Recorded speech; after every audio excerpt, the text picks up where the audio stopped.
Mesdames, Messieurs, nous vivons une période pleine de turbulences.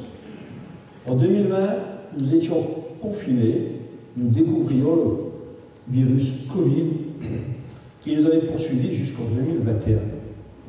En 2025, il est toujours présent. En 2022, le président russe décidait d'envahir l'Ukraine, pays souverain.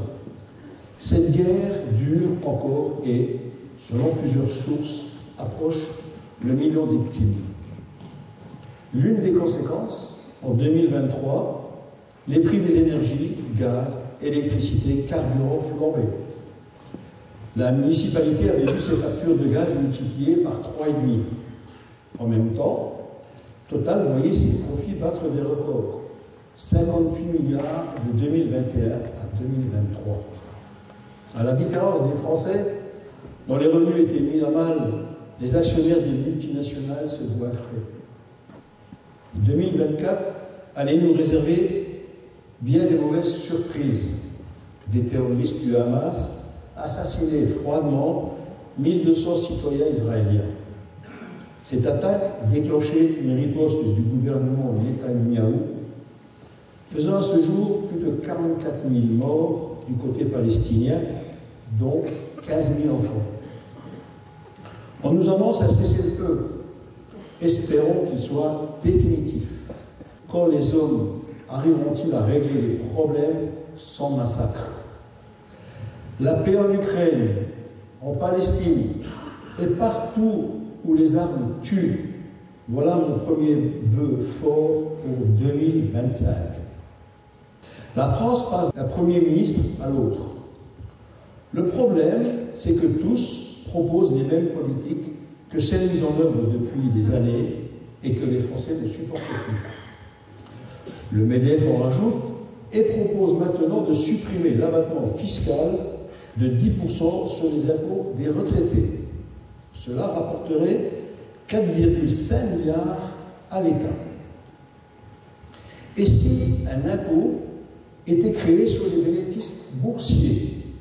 À Paris, le CAC 40 a généré 153,6 milliards de profits en 2023. Pour revenir sur le chiffre du MEDEF, 10% pris sur ces profits rapporterait plus que les 4,5 milliards prélevés sur les retraites. Le calcul est simple. Certains patrons sont si riches qu'ils peuvent envoyer des fusées dans l'espace. Quelle est cette société qui laisse mourir de faim des millions d'êtres humains pour en enrichir quelques centaines? Heureusement, la flamme de l'espoir brille toujours, partout dans le monde. Des femmes, des hommes se lèvent pour résister et agissent pour un monde meilleur. Ils et elles se lèvent aussi pour que l'avenir de la planète soit assuré pour nos enfants, nos petits-enfants. C'est un sujet majeur aujourd'hui, le réchauffement climatique qui fait des ravages à tous les coins du globe. Il suffit de suivre les informations des ouragans, des inondations à répétition, causant des dégâts terribles, y compris dans le Grand Est. Malgré ces catastrophes, les États n'arrivent toujours pas à se mettre d'accord.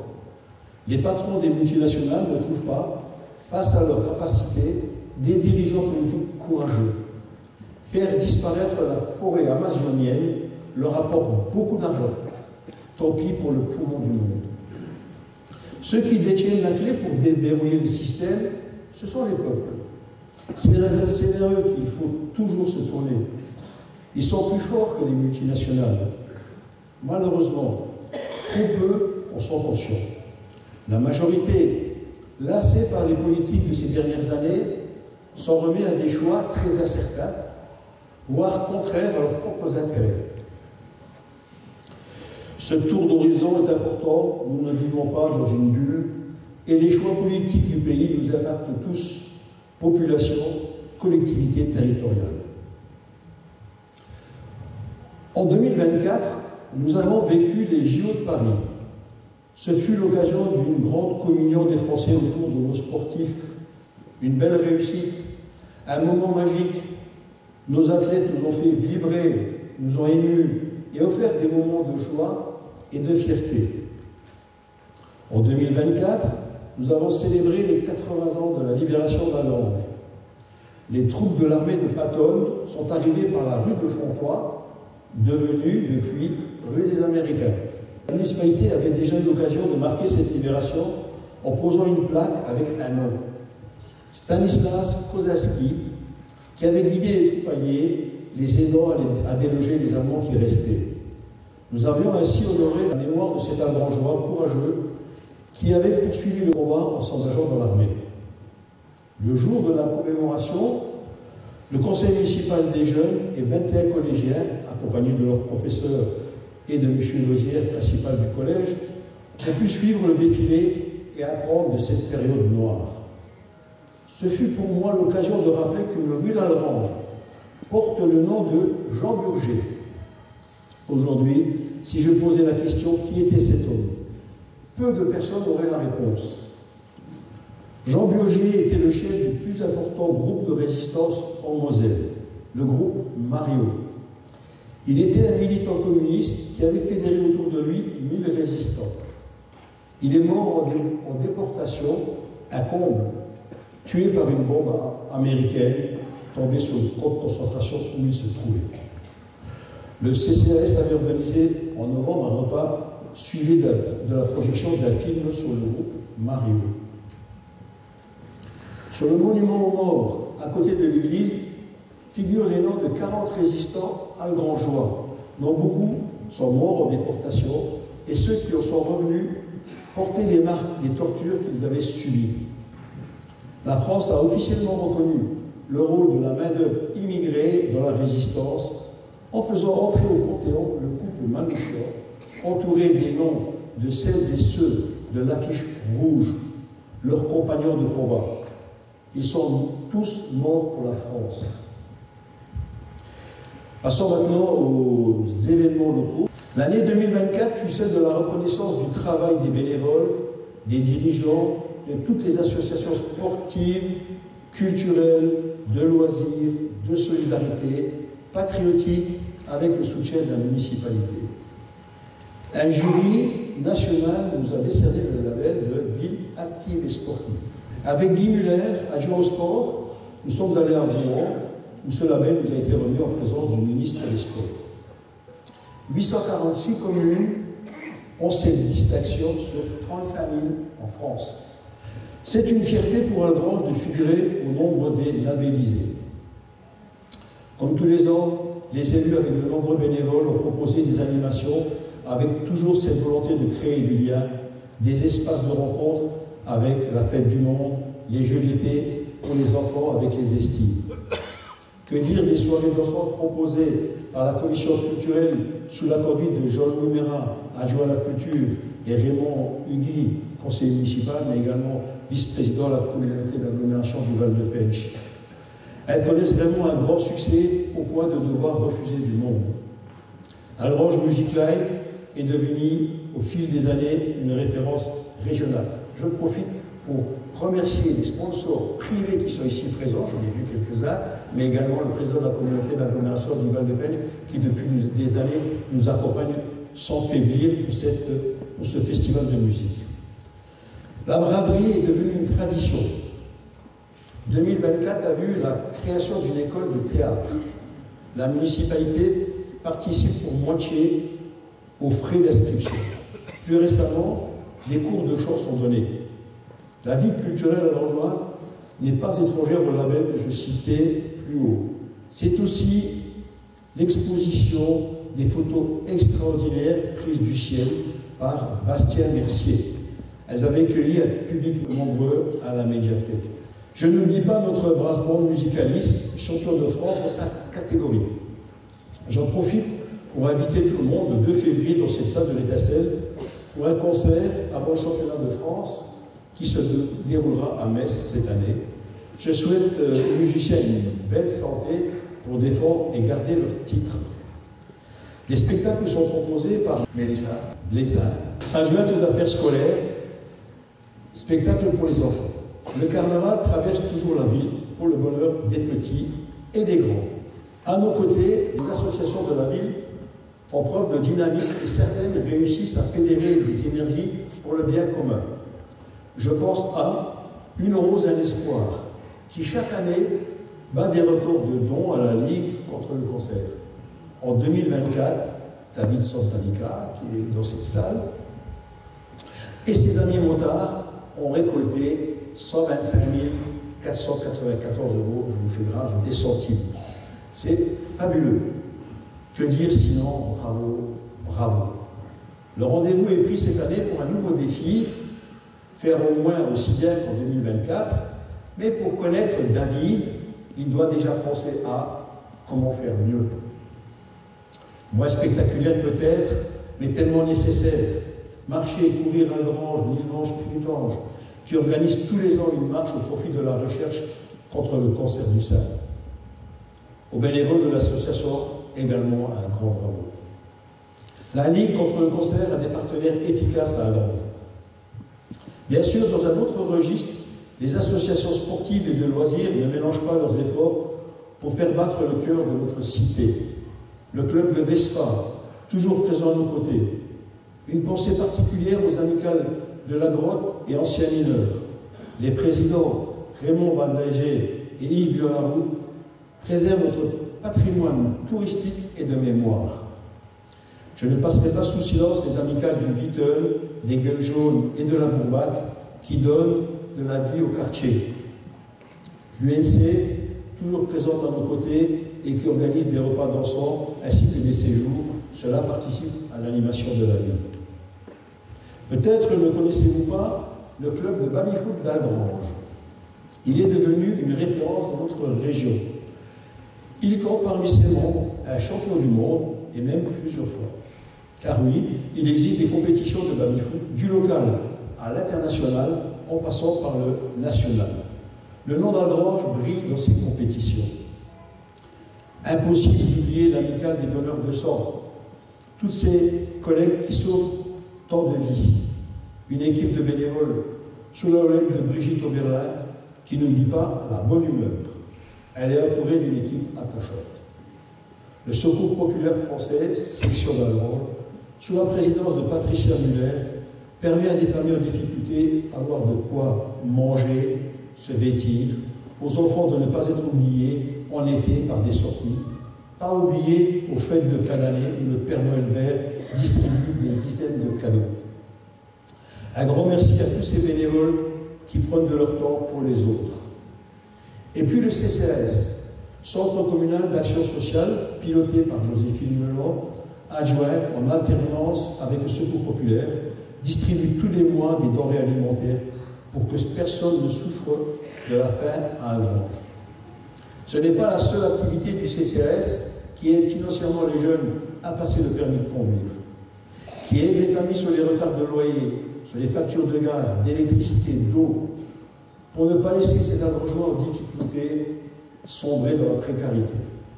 Ces membres interviennent également pour loger les gens qui remplissent des dossiers en mairie. Le CCAS est très actif aux côtés des seniors.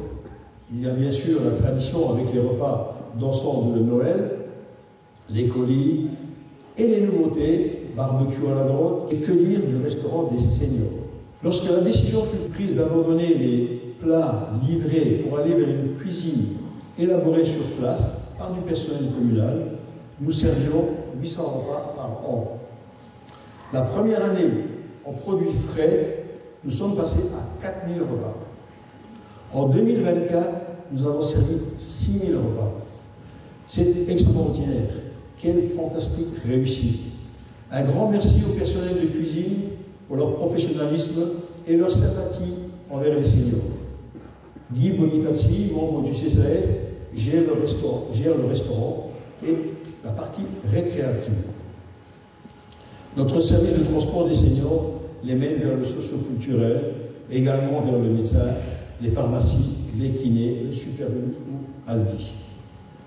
Autre nouveauté, les sorties, les séjours. Ainsi, les bus étaient remplis pour la Petite Pierre, pour Kirvillers et Vaison-la-Romaine. Ces expériences seront renouvelées.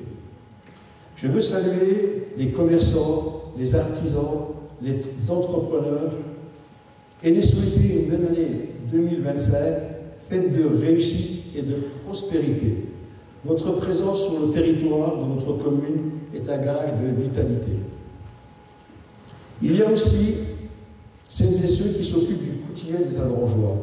Voirie, entretien des bâtiments communaux, espaces verts, salles des sports, déneigement, école, urbanisme, secrétariat, communication, culture, aide sociale, accueil, état civil, finances, sécurité. Je veux parler du personnel des services municipaux, techniques et administratifs, de nos policiers, de nos ATSEM. À tous, j'adresse mes félicitations pour leur application dans le service public, le service à la population. Ils sont essentiels au bon fonctionnement de la commune. Nous avons la chance dans notre commune de disposer de nombreuses écoles, maternelles, élémentaires, collèges, lycées. C'est un plus pour les jeunes. Charles Péguy qualifiait l'enseignement comme étant le plus beau métier du monde. Il est vrai que c'est un métier essentiel qui permet l'émancipation des jeunes, qui prépare l'avenir de notre pays. Il est aussi exigeant. En tout cas, les élèves de nos établissements sont entre les mains de professeurs de qualité.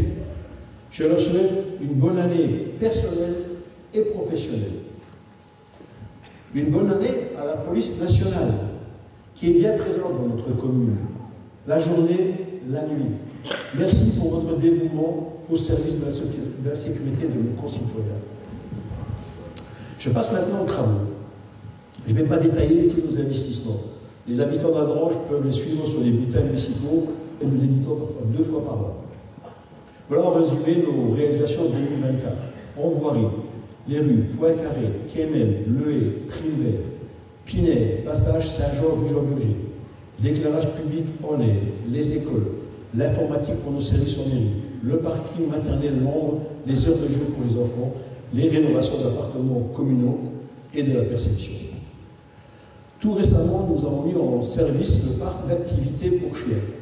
Notre conseiller délégué à la sécurité, David Balthazar, a piloté l'opération. C'est une première et c'est déjà un succès. Nous cherchons un emplacement pour un deuxième. Sur le carreau de la mine Sainte-Barbe, les travaux suivis par Antoine Fossot, premier adjoint, chargé de l'urbanisme, vont bon train, après les retards dus à la Covid et aux hausses des prix des matières qui avaient freiné le projet. Début 2026, les 140 logements pourront être occupés. J'ai signé il y a 8 jours un permis pour 68 logements neufs derrière le temple protestant. Nous encourageons les propriétaires à remettre en état des logements vacants. M. Fossot les avait réunis. Environ 67 appartements ont été rénovés. C'est déjà un beau résultat. L'avenir d'Avranches se construit patiemment et avec détermination. Je ne m'étalerai pas sur le site de la paix. Je rappelle simplement que le projet est né avant 2008. Les retards pris pour des tas de raisons, la Covid bien sûr intègre également ces retards, mais la difficulté sur une friche industrielle conduit à des tas d'études et l'État demande toujours plus. Bref, en tout cas c'est dommageable pour la commune qui a réservé un terrain pour le futur périscolaire à 100 mètres de cette salle de l'Étincelle. On nous assure que les travaux devraient démarrer cette année. Nous allons voir. Pour le moment, notre périscolaire fonctionne très bien. Je veux remercier le personnel qui s'occupe des enfants de la ville avec soin et professionnalisme. Vous avez pu voir fleurir dans la ville les panneaux de sensibilisation pour appeler les propriétaires de chiens à plus de civisme. En même temps, pour permettre l'acte de ramassage des crottes, nous disposons de son distributeur de sachets. Parmi au nombre d'habitants, je crois qu'on est pas mal dans le Grand Est. Si un lieu est constaté, ce n'est pas encore gagné. Nous étions la première ville du Grand Est à organiser le ramassage des mégots. C'est une réussite. Nous sommes équipés de bacs, et ça c'est le fait qui les a installés, de compostage en ville. Tout cela concourt à notre environnement. Il reste encore à gagner sur le sens civique de quelques-uns. En 2024, un espoir se transforme en tracas. Je parle de la maison médicale. Le permis de construire est signé. C'était compté sur les services de l'État. Une source apparaît d'un débit important. Quelle solution? Quel coût supplémentaire? nous ne saurons peut-être pas, la police de l'eau a donné un avis négatif au projet, suivi par le syndicat des eaux de Fontoy. Nous voilà bloqués. Heureusement, nous n'avons pas mis tous nos œufs dans le même panier. Nous avons partiellement réhabilité l'ancienne perception pour déjà y loger les orthophonistes et l'infirmière. Nous terminerons son aménagement pour créer des bureaux, toujours dans le domaine médical. Nous voulons être prévoyants au cas où nos projets seraient encore contrariés. En même temps, avec Yvan Bonaldo, conseiller délégué aux travaux, nous travaillons sur un autre projet à 100 mètres de cette fameuse source, en face. Donc pas question pour nous de baisser les bras, ce n'est pas dans l'ADN de la municipalité. L'amélioration de la voirie reste d'actualité en 2025 avec, pour le moment, de prévu, la rénovation de la rue du Vittel. Nous étudions la rue des Prés. Le département s'est engagé à prendre la rue principale. Nous avons eu une réunion de travail mercredi dernier sur le sujet. La communauté d'agglo du Val de Fench a prévu de poursuivre l'opération Cœur de Ville avec la reprise du tronçon allant de la mairie à l'église. Nous allons continuer nos investissements sur les aires de jeu pour enfants. Nous avons prévu la rénovation de l'escalier qui mène de la rue des Primaires à l'école du Batsental. Nous allons changer la toiture de la salle du Cercle Saint-Louis que l'association du même nom a offert à la municipalité. Un grand merci aux membres. Ensuite, nous l'aménagerons pour y loger le Boxing Club d'Algrange. Pour les anciens, ils se souviendront que nous revenons à l'origine du Cercle Saint-Louis, qui était une salle de sport, même si, entre-temps, les mineurs y fêtaient la Sainte-Barbe. C'est pour nous un retour aux sources. Tout cela, avec d'autres sujets, fera l'objet de discussions entre élus au conseil municipal. Et notre adjoint aux finances, Renaud Prébat, veillera à l'équilibre budgétaire. Justement, le conseil municipal, je le garde pour la fin. Mes amis et collègues, qui toute l'année sont sur la brèche, qui travaillent à la mise en œuvre de nos choix, de nos investissements, qui imaginent, qui créent de nouvelles activités, ils se mettent à la disposition de la population en toutes circonstances. Présents aux festivités, présents derrière les stands, à faire griller les saucisses, à cuire les frites, à organiser des spectacles, à accompagner les jeunes, à débroussailler les chemins forestiers, à peindre les rampes d'escalier en ville et à la grotte, à ramasser les sapins de Noël. Car oui, ce sont des élus, Roger Garinella, Carmen Noiret, avec une bénévole, Danielle Muller, qui assure ces derniers services.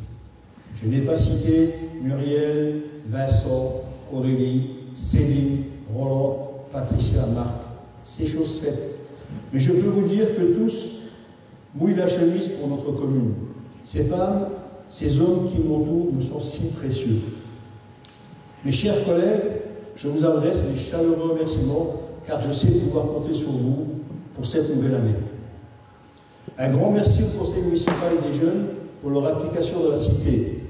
Ces jeunes sont toujours à nos côtés lors des commémorations.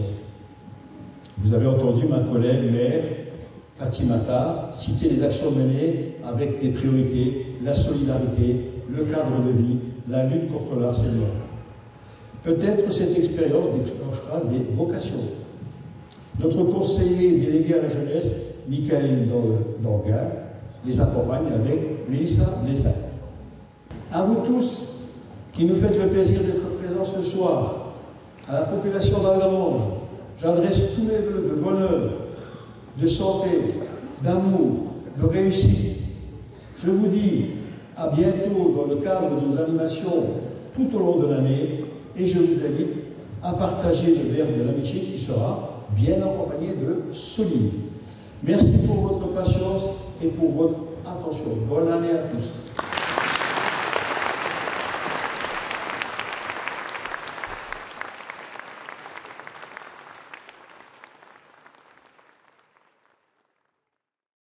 Ce vœu de tradition d'offrir le bouquet de fleurs à la campagne du maire. On se demandait au conseil municipal d'aller les chercher.